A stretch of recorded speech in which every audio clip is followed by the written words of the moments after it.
الحمد لله رب العالمين والعاقبة للمتقين والصلاة والسلام على سيد الأنبياء والمرسلين أما بعد فأعوذ بالله من الشيطان الرجيم بسم الله الرحمن الرحيم اطیعوا اللہ واطیعوا الرسول صدق اللہ مولانا العلی العظیم.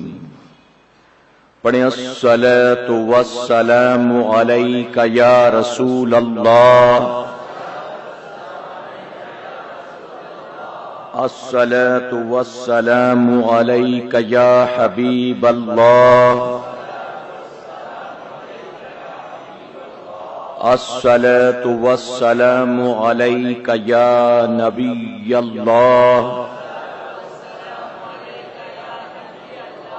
وعلی آلک واصحابک یا نور اللہ صلی اللہ تعالی علیہ وسلم. رب کعبہ کی بارگاہ میں دعا ہے مولا اپنے حبیب صاحب الاولاق صلی اللہ تعالی علیہ وسلم کے صدقۃ فیل ہم تمام حاضرین اور سامعین کو تو ماہ ربیع النور کی برکتوں سے بھرپور مالا مال فرما یا الہ العالمین. اس سال جتنے تیرے بندوں اور بندیوں نے تیرے محبوب صلی اللہ تعالی علیہ وسلم کی میلاد پاک منایا ہے، انہیں دنیا اور آخرت دونوں جہاں میں اپنے محبوب صلی اللہ تعالی وسلم کی میلاد پاک کا بہتر صلہ نصیب فرما. اور آج کے ہمارے اس سنی دعوت اسلامی کے ہفتہ واری مرکزی اجتماع کو ہم بطور ایصال ثواب پیش کرتے ہیں اپنے مرحوم ساتھی سید احمد رضوی صاحب کو. میرے کریم تو اسے اپنی بارگاہ میں شرف قبولیت عطا فرما اور قبول کر کے اپنے محبوب صلی اللہ تعالی علیہ وسلم کی نالین پاک کے صدقۃ فیل ہماری آج کی اس محفل کو ہمارے بھائی، ہمارے دوست، ہمارے ساتھی سید احمد کے لیے قیامت کے دن بخشش اور نجات کا ذریعہ بنا.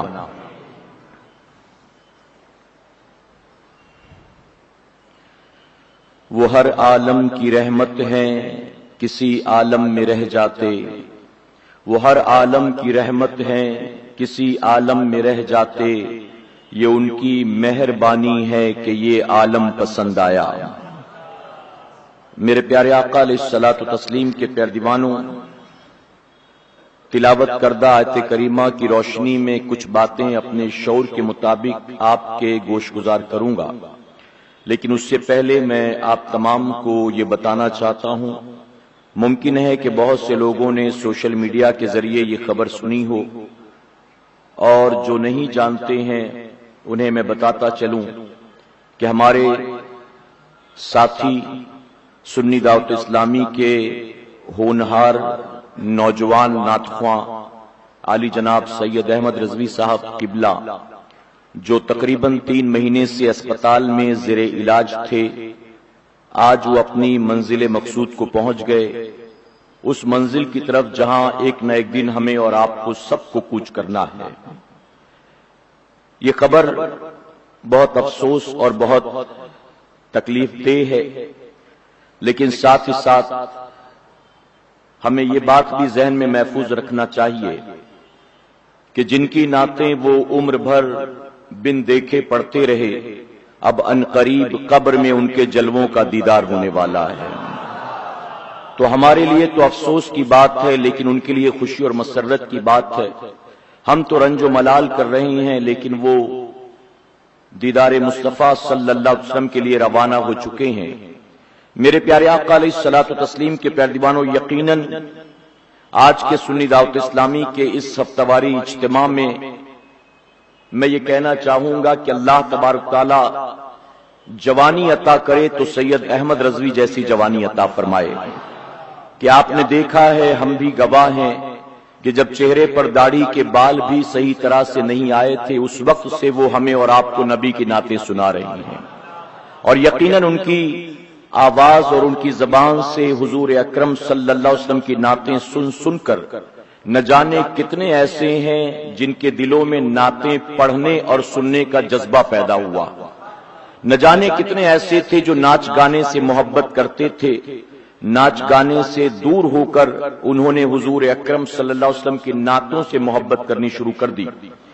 میں ذمہ داری سے کہتا ہوں کہ یقیناً ان کی پوری زندگی میں اگر کسی ایک آدمی نے بھی ان کی باتوں کا اثر لیا ہوگا، ان کی نعتوں کا اثر لیا ہوگا، تو یقیناً اب ان کے بعد اس بندے کا حضور اکرم صلی اللہ علیہ وسلم کی سنت پر عمل کرنا، دین کے راستے پر چلنا اور حضور اکرم صلی اللہ علیہ وسلم کی نعت مبارکہ کا سننا اور پڑھنا، یہ اس کے بھی کام آئے گا اور قیامت کے دن ہمارے ساتھی سید احمد صاحب کے بھی کام آئے گا۔ تو یہ بڑا ہی خوبصورت راستہ ہے، اور میں تو دعوت دوں گا آج کی ہفتہ واری اجتماع میں کہ اگر اپنی آخرت کو سنوارنا چاہتے ہو تو آؤ تحریک سنی دعوت اسلامی کے دامن سے وابستہ ہو جاؤ۔ میرے پیارے آقا علیہ الصلوۃ والتسلیم کے پیروانوں، دنیا کی اچھل کود، دنیا کی بھاگ دوڑ، دنیا کے مکر و فریب اور دنیا کی رنگینیوں میں کچھ نہیں رکھا ہے۔ اگر دنیا اور آخرت دونوں سنوارنا ہے تو دنیا کو ٹھوکر مار کر اپنے آپ کو دین سے وابستہ کرنے کی کوشش کرو۔ میرے پیارے آقا علیہ الصلوۃ والتسلیم کے پیروانوں، آج جب سید صاحب کے انتقال کی خبر آئی تو آپ نے دیکھا ہوگا کہ ہر طرف سے ان کی پڑھی ہوئی نعتیں، ان کی تصویریں، ان کی باتیں، ان کی یادیں لوگوں نے شیئر کرنا شروع کر دیا اور چاروں طرف سوشل میڈیا پر ان چیزوں کی دھوم مچ گئی۔ ہمیں اس بات کی خوشی ہے کہ ان کے دنیا سے جانے کے بعد انہیں یاد کیا جا رہا ہے تو ان کے اچھے کاموں سے انہیں یاد کیا جا رہا ہے۔ کوئی ایک بھی نہیں ایسا جو ان کے جانے کے بعد یہ کہے کہ مجھے ان سے یہ شکایت تھی، مجھے یہ تکلیف تھی، میرا ایک بار جھگڑا ہوا تھا، انہوں نے مجھے کچھ کہہ دیا تھا، میری غیبت کی تھی، میری چغلی کی تھی۔ کوئی ایک نہیں لگتا کہ ایسی باتیں کرے گا، بلکہ جب بھی انہیں یاد کیا جائے گا نبی کی نعتوں کے ذریعے انہیں یاد کیا جائے گا انشاءاللہ۔ اور میرے پیارے آقا علیہ الصلوۃ والتسلیم کے پیروانوں، ان کے ساتھ جو جڑے جب تک وہ اس راستے پر چلتے رہیں گے، یقیناً ان کا اس راستے پر چلنا ان کے بھی کام آئے گا اور سید احمد صاحب کے بھی کام ضرور آئے گا انشاءاللہ۔ بہرحال آج مرکزی خطاب بلبل باغ مدینہ کا ہونا تھا، لیکن آپ سمجھ سکتے ہیں کہ تحریک سنی دعوت اسلامی میں سید صاحب سب سے زیادہ جس کے قریب تھے وہ بلبل باغ مدینہ تھے۔ تو مجھے نہیں لگتا ہے کہ آج وہ تقریر کے لائق اپنے آپ کو محسوس کریں گے۔ آج ہی وہ دبئی سے 4:30 پونے 5 کے قریب بامبے پہنچے، وہاں سے سیدھے اسپتال اور اسپتال سے گھر گئے اور انہوں نے مجھے حکم دیا کہ میں پہنچوں گا لیکن آپ مجھ سے پہلے شروع کر دیں تقریر کرنا۔ میرے پیارے آقا علیہ الصلوۃ والتسلیم کے پیروانوں، تو امید ہے کہ وہ ضرور انشاءاللہ دعا سے پہلے شریک ہو جائیں گے، اور اگر نہ بھی آئیں تو آپ کوئی شکایت نہیں کریں گے انشاءاللہ، ٹھیک ہے؟ آپ ان کی کنڈیشن کو سمجھیں اور اس کے بعد میں تھوڑا سا آپ بھی جو ہے ان کے ساتھ بیئر کرنے کی کوشش کریں گے انشاءاللہ، ٹھیک ہے؟ ویسے امید قوی ہے کہ وہ ضرور آئیں گے۔ درود شریف پڑھنے ایک مرتبہ۔ اللہ رب محمد صلی اللہ علیہ وسلم نحن عباد محمد صلی اللہ علیہ وسلم۔ میرے پیارے آقا علیہ الصلوۃ والتسلیم کے پیروانوں، میں نے جس آیت کریمہ کی تلاوت کا شرف حاصل کیا، رب تبارک تعالیٰ فرماتا ہے اطیعوا اللہ واطیعوا الرسول، جس کا مفہوم ہے اللہ کی اطاعت کرو اور اس کے رسول کی اطاعت کرو۔ یعنی ہمارے اور آپ کے لیے بحیثیت مسلمان یہ لازم ہے کہ ہم اللہ کی بھی اطاعت کریں اور اللہ کے محبوب جناب محمد رسول اللہ صلی اللہ علیہ وسلم کی بھی اطاعت کریں۔ فرمایا گیا کہ حضور اکرم صلی اللہ علیہ وسلم پر ایمان لانے کے بعد ہر بندے مومن پر اپنے نبی کا 6 حق ہے، اور جانتے ہیں یا غالباً 8 حق ہے، اور وہ 8 حق کیا کیا ہیں؟ آپ سن رہے ہیں توحید نیٹ ورک کی اسلامک آواز، توحید network international Islamic YouTube channel. ان میں سے میں 1-2 ایکسپلین کرتا ہوں۔ سب سے پہلی چیز یہ ہے کہ حضور اکرم صلی اللہ علیہ وسلم پر ایمان لانے کے بعد ان کی تعظیم کی جائے، ان کا ادب اور احترام کیا جائے۔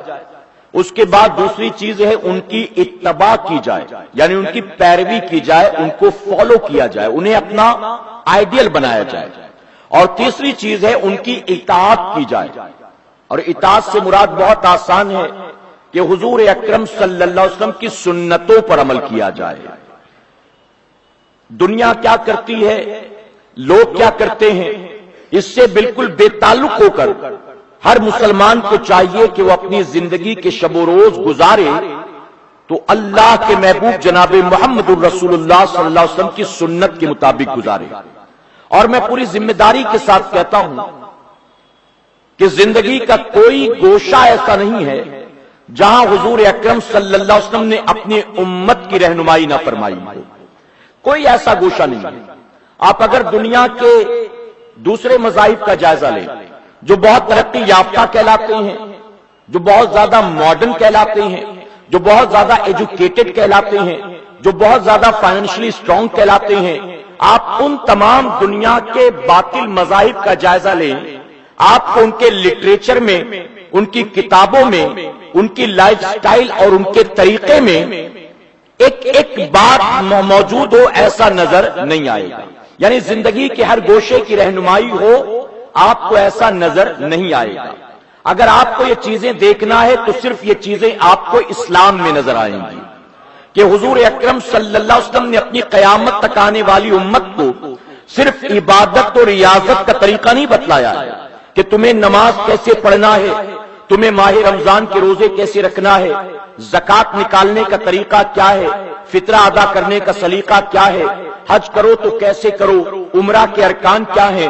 حضور اکرم صلی اللہ علیہ وسلم نے اپنی امت کی صرف عبادت اور ریاضت میں رہنمائی نہیں کی بلکہ زندگی کا ایک ایک لمحہ کیسے گزارا جائے، یہاں تک کہ بچے کی ولادت سے لے کر موت اور موت کے بعد تک میرے آقا نے اپنی امت کی رہنمائی فرمایا ہے۔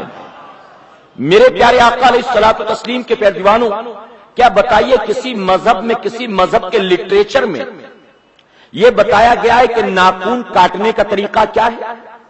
کیا کسی مذہب میں یہ بتایا گیا ہے کہ بازار میں جانے کا طریقہ کیا ہے، راستے میں چلنے کا طریقہ کیا ہے، اگر شادی شدہ ہو تو اپنے بیوی بچوں کا حق کیا ہے، تم پر کیسے ادا کرو گے، اگر تم اولاد ہو تو ماں باپ کے تم پر کیا حقوق ہے، اگر تم باپ بن گئے ہو، ماں بن گئی ہو تو تم پر اولاد کے کیا حقوق ہیں، تم پر تمہارے بھائی بہنوں کے کیا حقوق ہیں، تم پر تمہارے پڑوسیوں کے کیا حقوق ہیں۔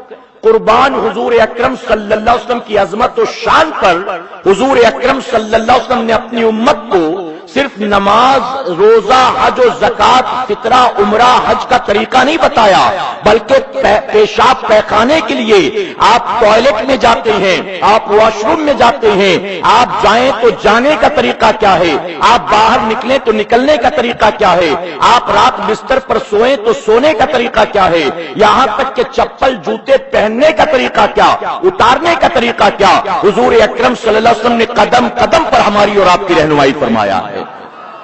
لیکن افسوس ہوتا ہے کہ ہم اور آپ حضور اکرم صلی اللہ علیہ وسلم کی ان سنتوں پر عمل کرتے ہوئے نظر نہیں آتے۔ آج ہماری اکثریت ہے جس نے حضور اکرم صلی اللہ علیہ وسلم کی سنتوں کو فراموش کر دیا ہے۔ میں غلط تو نہیں کہہ رہا ہوں، ارے وہ سنتیں جو واجب کے قریب ہیں، وہ سنتیں جس پر عائشہ صدیقہ رضی اللہ عنہا فرماتی کہ تمام نبیوں نے عمل کیا، آج حضور اکرم صلی اللہ علیہ وسلم کا کلمہ پڑھنے والے امتی اکثریت ہے جو ان سنتوں کو بھی فراموش کیے بیٹھے۔ میرے پیارے آقا علیہ الصلوۃ والتسلیم کے پیارے دیوانوں، نبی کریم صلی اللہ علیہ وسلم نے فرمایا کہ فتنوں کے دور میں جو میری ایک سنت کو زندہ کرے گا اللہ اسے 100 شہیدوں کا ثواب عطا فرمائے گا، 100 شہیدوں کا۔ اور جانتے ہو ایک شہید کا مقام کیا ہے؟ 100 شہیدوں کے مرتبے کو ہم کیا سمجھ سکتے ہیں؟ ایک شہید کے حوالے سے فرمایا گیا کہ شہید کے جسم پر، ابھی تو شہید نہیں ہوا، ابھی تو مجاہد ہے، ابھی تو میدان جہاد میں اترا ہے اللہ کی راہ میں، فرمایا گیا جیسے ہی اس کے جسم پر پہلا زخم لگتا ہے، پہلا وار لگتا ہے اور خون کا پہلا قطرہ جسم سے نکلتا ہے، فوراً اس کے سامنے جنت کو لا کر رکھ دیا جاتا ہے۔ وہ جنت شہادت کے بعد جس میں وہ داخل ہونے والا، فرمایا گیا جب وہ جنت سامنے لا کر رکھ دی جاتی ہے تو وہ فوراً تڑپنے لگتا ہے. لوگ سمجھتے ہیں کہ اس زخم کے درد کی وجہ سے تڑپتا ہے, اس کی تکلیف کی وجہ سے تڑپتا ہے. صوفیاء فرماتے ہیں کہ اس درد و زخم کی وجہ سے وہ نہیں تڑپتا, بلکہ جب جنت کو دیکھ لیتا ہے تو تڑپنے لگتا ہے کہ جلدی سے روح نکلے اور میں اس جنت میں داخل ہو جاؤں. تو اس کا تڑپنا جو ہوتا ہے وہ جنت میں داخل ہونے کے لیے ہوتا ہے. میرے پیارے آقا علیہ الصلوۃ والتسلیم کے پیروانوں, یہ ایک شہید کا مرتبہ ہے. اسی طرح فرمایا گیا 7 لوگ ایسے ہیں جن کے جسم کو قبر کی مٹی نہیں کھاتی ہے. ان 7 لوگوں میں ایک وہ بھی ہے جس نے اللہ کی راہ میں اپنی جان کو قربان کر دیا ہے. اور قرآن مقدس میں رب نے خود فرمایا شہداء کے حوالے سے کہ وہ اپنی قبروں میں زندہ ہیں اور اللہ کی طرف سے انہیں روزی دی جاتی ہے. تو یہ ایک شہید کا مقام ہے. ذرا سوچیں کہ جس بندے کو حضور اکرم صلی اللہ علیہ وسلم کی ایک سنت پر عمل کے عوض اللہ رب العزت 100 شہیدوں کا ثواب دے گا, اس بندے کا مقام کتنا بلند و بالا ہوگا. فرمایا کہ جنت میں جانے کے بعد جب شہداء سے وہ جنہوں نے اللہ کی راہ میں جام شہادت نوش کیا ہوگا, رب فرمائے گا تمہیں جنت میں کیسا لگتا ہے؟ تو جانتے وہ کیا کہیں گے؟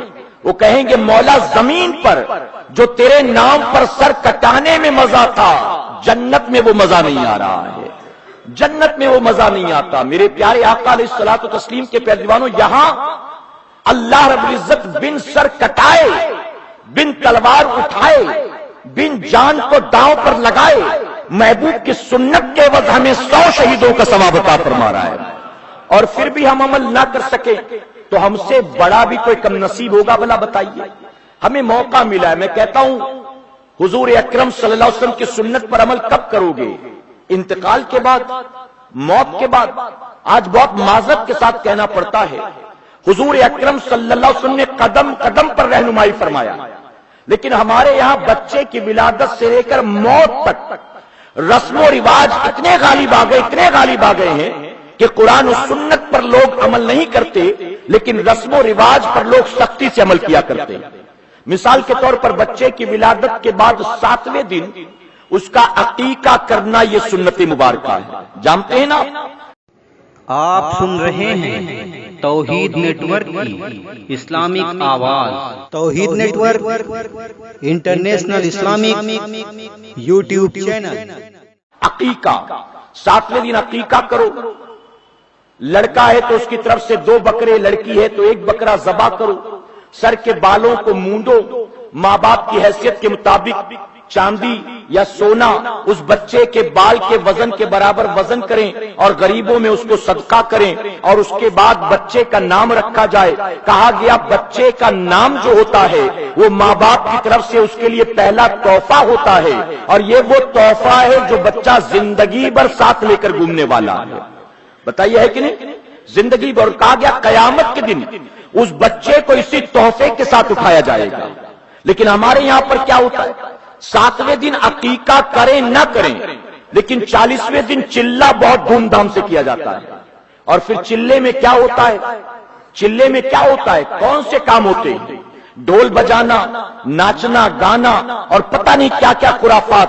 میرے پیارے آقا علیہ الصلوۃ والتسلیم کے پیروانوں, تو اس چلے کا اسلام سے کوئی تعلق نہیں ہے, لیکن لوگوں نے حضور کی سنت عقیقہ جو تھا اس کو فراموش کر دیا اور چلے کو مضبوطی سے پکڑ لیا. تو یہ تو بچے کی پیدائش کی بات کرتا ہوں. آپ منگنی دیکھ لیں, آپ شادی دیکھ لیں, آپ رخصتی دیکھ لیں, آپ ولیمہ دیکھ لیں, اور زندگی کے ایک لمحات کا جائزہ لیں تو پتا چلے گا آج مسلمانوں کی سوسائٹی میں قرآن و سنت کے مقابلے معاذ اللہ رسم و رواج کا غلبہ ہو گیا ہے. جبکہ ہمیں اور آپ کو چاہیے کہ دنیا کی بنائی ایسی رسموں کو جوتی کی نوک پر رکھیں, بحیثیت مسلمان عمل کریں تو قرآن و سنت پر عمل کریں. حضور اکرم صلی اللہ علیہ وسلم کی سنت پر عمل کے بدلے 100 شہیدوں کا ثواب ہے. رسم و رواج پر عمل کرو گے تو کیا ملنے والا ہے؟ اماں خوش ہوگی, خالہ خوش ہوں گی, پھوپھی خوش ہوں گی, پڑوس کی چند عورتیں خوش ہوگی, صرف ان کی خوشی کے لیے کہ ہم نے نہیں کیا تو کیا کہیں گے. ہم نے نہیں کیا تو کیا کہیں گے؟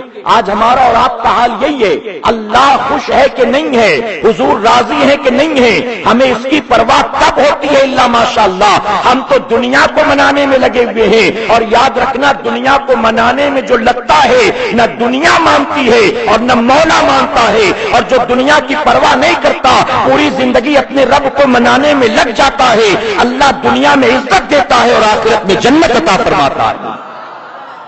ایک بزرگ بازار میں بیٹھے رو رہے تھے، ایک بزرگ بازار میں بیٹھے رو رہے، ایک نوجوان کا گزر ہوا، اس نے دیکھا زاروں قطار روتے، اس نے جا کر قریب کہا بابا آپ یہاں کیوں روتے ہو، کیا وجہ ہے؟ بھوک لگی ہے؟ کسی نے کچھ کہہ دیا؟ کسی نے مارا پیٹا؟ کیا بات ہے؟ تو بزرگ کہتے نہیں بیٹا ایسی کوئی بات نہیں، دراصل میرے رونے کی وجہ یہ ہے کہ جو لوگ نظر آ رہے ہیں ذرا دیکھ کوئی نہیں۔ اس نوجوان نے دیکھا بازار تھا، چل پھر رہے لوگ، ہر آدمی جلد بازی میں، خریداری میں، ہر کوئی مصروف ہے۔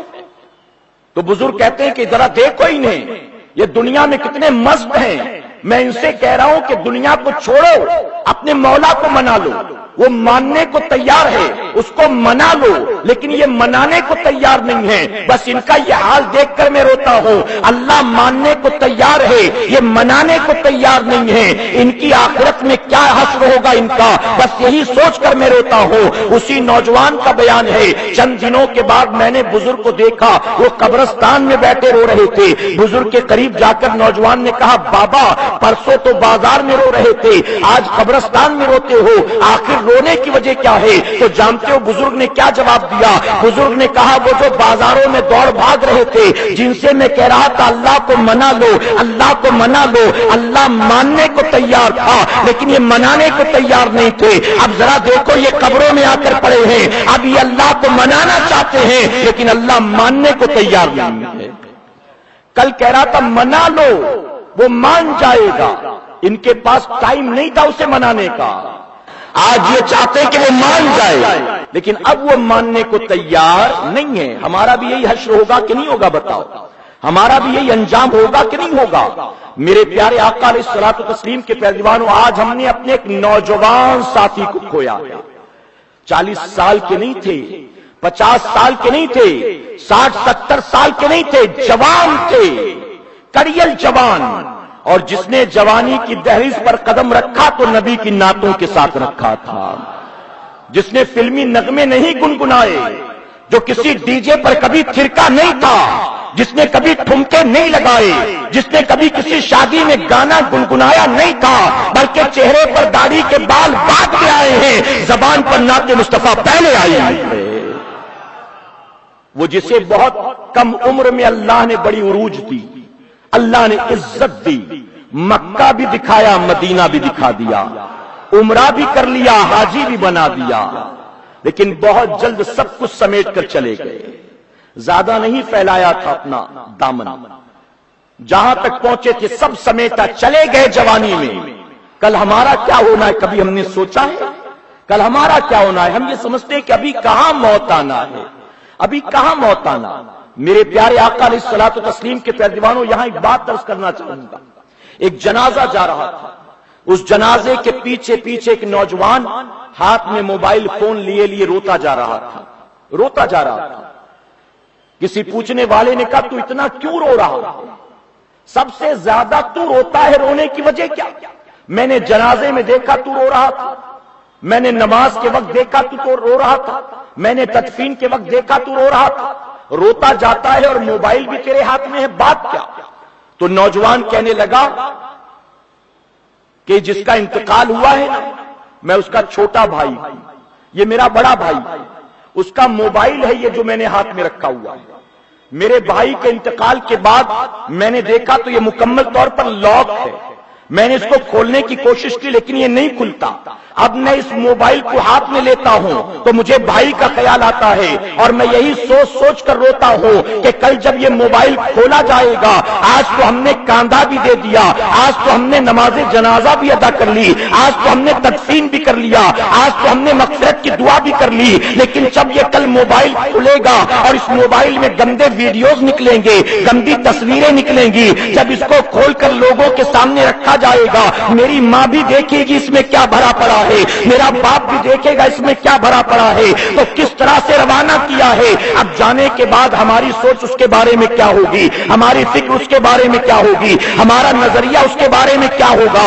اے سرکار مدینہ کے پیروانوں, میں آپ سے پوچھتا ہوں, آج ہمارا اور آپ کا یہی حال ہے کہ نہیں؟ یہ بتائیے. ہم نے نہ جانے کیا کچھ بھر رکھا ہوتا ہے, اور یہ ہم سمجھتے ہیں کہ یہ ہمارے کنٹرول میں ہے. کون دیکھنے والا ہے, کون لینے والا ہے, آپ کو پتا نہیں کب آخری ہچکی آئے, کب آخری سانس آئے, اور یہ موبائل ہاتھ سے گر جائے, اس کے بعد تیرے کنٹرول میں نہ ہو, اور پھر جب اس کو کھولا جائے تو تیری ساری عزتیں ملیا میٹ ہو جائے, تیری ساری عزتیں جو ہے دھری کی دھری رہ جائے. لوگ سمجھتے تھے کہ بڑا اچھا تھا, نمازی بھی تھا, نیک بھی تھا, سنت کا عامل بھی تھا, اجتماع میں جاتا آتا بھی تھا, درود شریف بھی کثرت سے پڑھتا تھا, لیکن جب ہمارے ہاتھ اس کا موبائل لگا تو سارے پردے اٹھ گئے, اور پھر پتا چلا کہ کتنا گندا آدمی تھا, کیسی سوچ و فکر والا تھا, کیسی چیزیں موبائل میں بھر رکھی تھی, کیا کچھ چھپ چھپا کر راتوں کو دیکھا کرتا تھا. اے سرکار مدینہ کے پیروانوں, اس لیے میں بار بار کہتا ہوں, آج جسم سے روح کا رشتہ جڑا ہے, جاتی ہے سانسیں اور آتی ہے سانسیں, ہر سانس پر اپنے مولا کا شکر ادا کرو. یہ زندگی کب تک وفا کرے گی تم نہیں جانتے ہو. موت کا فرشتہ سرہانے آ کر کھڑا ہو جائے گا تو آپ کو گیلری ڈیلیٹ کرنے کا بھی موقع نہیں ملنے والا. آپ کہو گے رک جاؤ ذرا فارمیٹ مار دیتا ہوں, رک جاؤ ذرا فلاں اپلیکیشن ڈیلیٹ کر دیتا ہوں, موقع ملے گا. عیش کی زندگی گزارنے والوں, free data, wi fi, 3G 4G کے چکر میں اللہ اور اس کے رسول صلی اللہ علیہ وسلم سے بغاوت کرنے والوں, قرآن و حدیث کے خلاف زندگی کے شب و روز گزارنے والوں, دنیا میں تمہیں کوئی دیکھے نہ دیکھے, جانے نہ جانے, جب حشر کے دن اللہ کے حضور پیش کیا جائے گا حساب کتاب کے لیے, اور تمام راز پر پڑے پردے اٹھیں گے, تو ذرا سوچو کہ ہمیں وہاں عزت دلانے والا کون ہوگا, ہماری عزتیں بچانے والا کون ہوگا. اس لیے فرمایا گیا اطاعت کرو اللہ کی اور اطاعت کرو اللہ کے رسول کی. کہیں انشاءاللہ. میرے پیارے آقا علیہ الصلوۃ والتسلیم کے پیروانوں, حضور اکرم صلی اللہ علیہ وسلم کی سنت پر عمل کی کوشش کرو, حضور اکرم صلی اللہ علیہ وسلم کی سنت پر عمل کی کوشش کرو, اور سنتوں کو اپنا اوڑھنا بچھونا بنا لو, اپنی زندگی کے ایک ایک لمحات کو حضور اکرم صلی اللہ علیہ وسلم کی سنت کے مطابق گزارو. میں کہتا ہوں کھاتا جانور بھی ہے, کھاتے چرند پرند بھی ہیں, کھاتا دنیا کا مشرک یہودی عیسائی بھی ہے, کھاتے مسلمانوں ہم اور آپ بھی ہیں, لیکن اگر ہمارا کھانا نبی کی سنت کے سانچے میں ڈھل جائے تو دنیا کھاتی ہے پیٹ بھرتا ہے, ہم کھائیں گے پیٹ بھی بھرے گا, اللہ عبادت کا ثواب بھی عطا فرمائے گا. ہمارا حال تو یہ ہے کہ نہ جانے کتنی سنتیں معلوم ہے, ہم عمل نہیں کرتے. اور بزرگان دین کا حال یہ تھا کہ وہ سنتیں تلاش کرتے تھے, وہ سنتوں کو تلاش کرنے کے لیے جد و جہد کرتے تھے. آؤ دیکھو حضرت بایزید بستامی رحمت اللہ علیہ کو خربوزہ لے کر آئے کھانے کے لیے, چھری اٹھائی کاٹنے کے لیے, انہوں نے پڑھ رکھا تھا خربوزہ کھانا حضور اکرم صلی اللہ علیہ وسلم کی سنت مبارکہ ہے. حضور اکرم صلی اللہ علیہ وسلم نے فرمایا کھجور کی گرمی کو, کھجور کی گرمی کو خربوزے کی سردی سے کاٹو.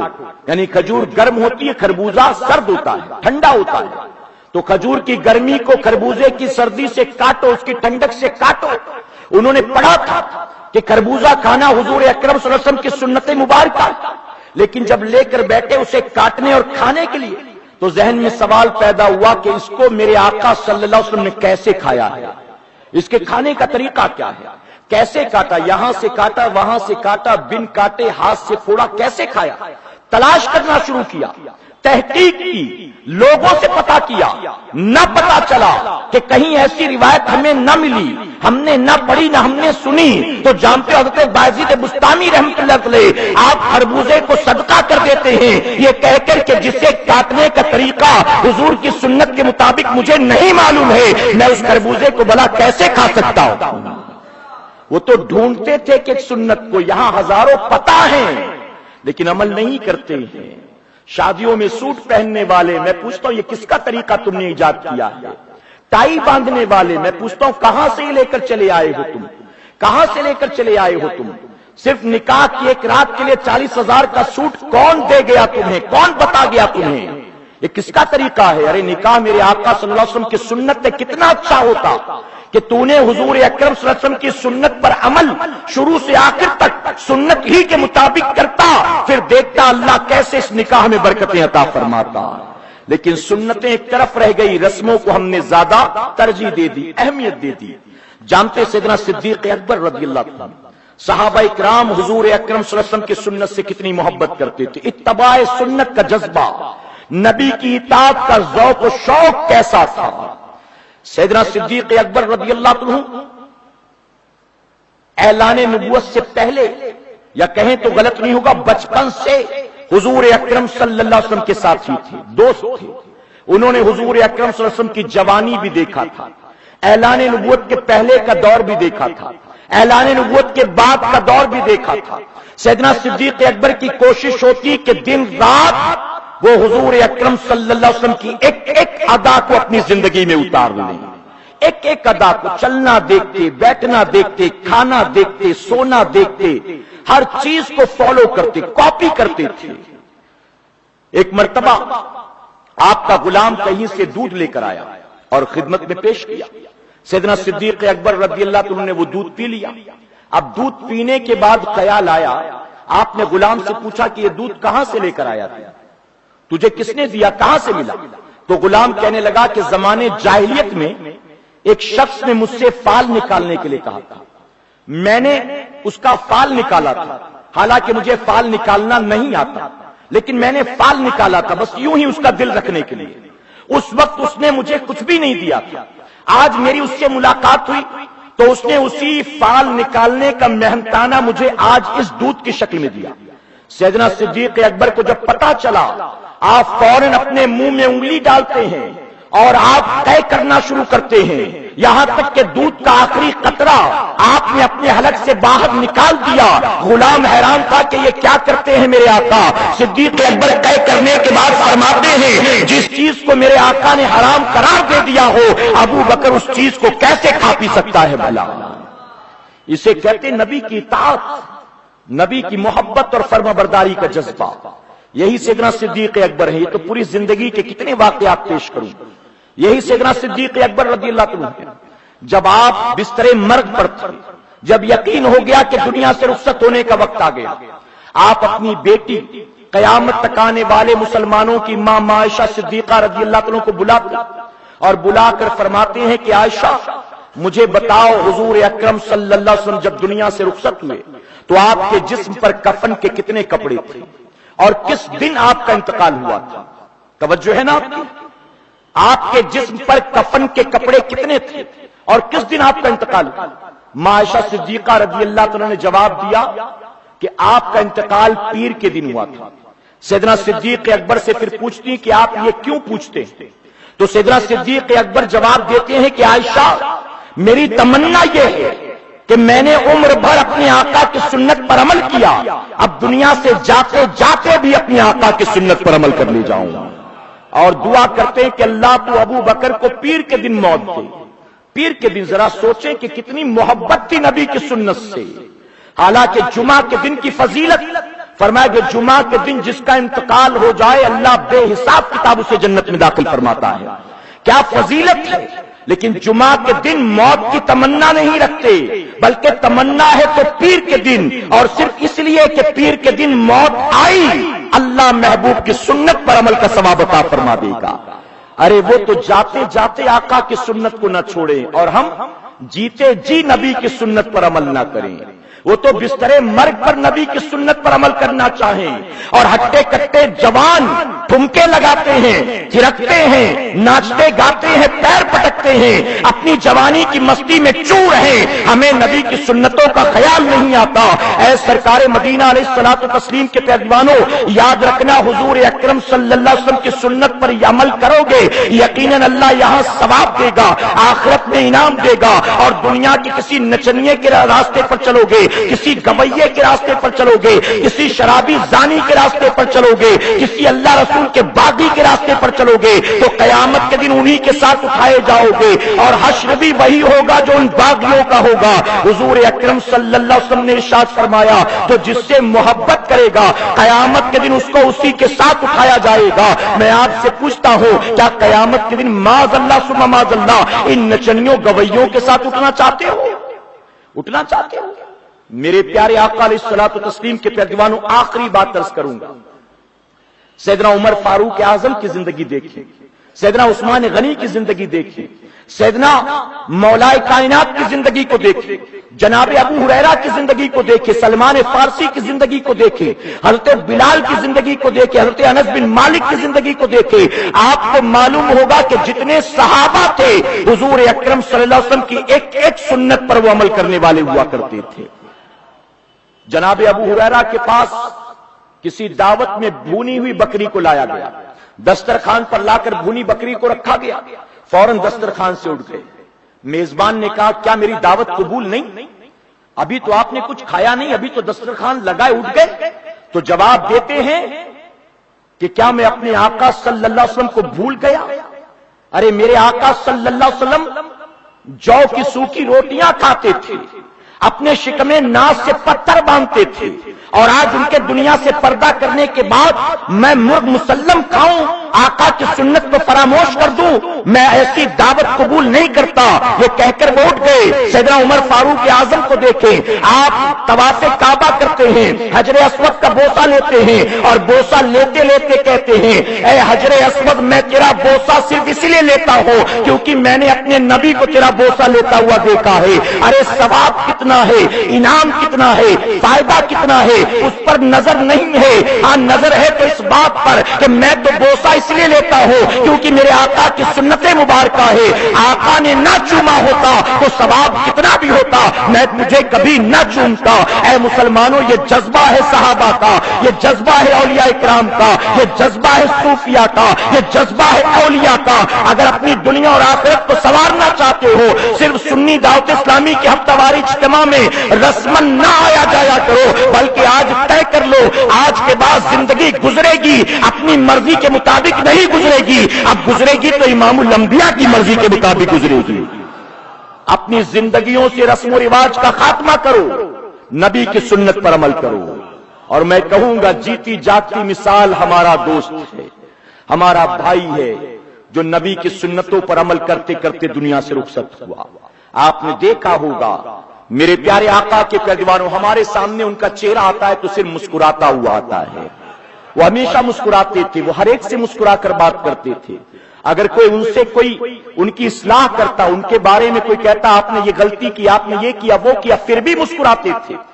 ہمیں تو یاد نہیں کہ کسی سے جھگڑا ہو، کبھی کسی سے من مٹاؤ ہو، تو ہمیں بھی چاہیے کہ ہم بھی اسی راستے پر چلیں کہ کامیابی بڑھ کر ہمارے قدموں کا بوسہ لے، دنیا سنور جائے، آخرت سدھر جائے۔ اللہ اپنے محبوب پاک کے صدقۃ فعل ہمیں آپ کو سب کو کہنے سننے سے زیادہ عمل کی توفیق عطا فرمائے۔ درمیانے گفتگو مجھ سے جانے انجانے میں کسی طرح کی غلطی خامی رہ گئی، آپ سب کو گواہ بنا کر سچے دل سے توبہ کرتا ہوں۔ رب میری توبہ قبول فرمائے اور ہماری محفل کو قیامت کے دن ہمارے لیے، ہمارے والدین کے لیے، اور جیسا کہ میں نے کہا بالخصوص ہمارے ساتھی مرحوم الحاج سید احمد صاحب قبلہ کے لیے بخشش و نجات کا ذریعہ بنائے۔ وما علینا الا البلاغ۔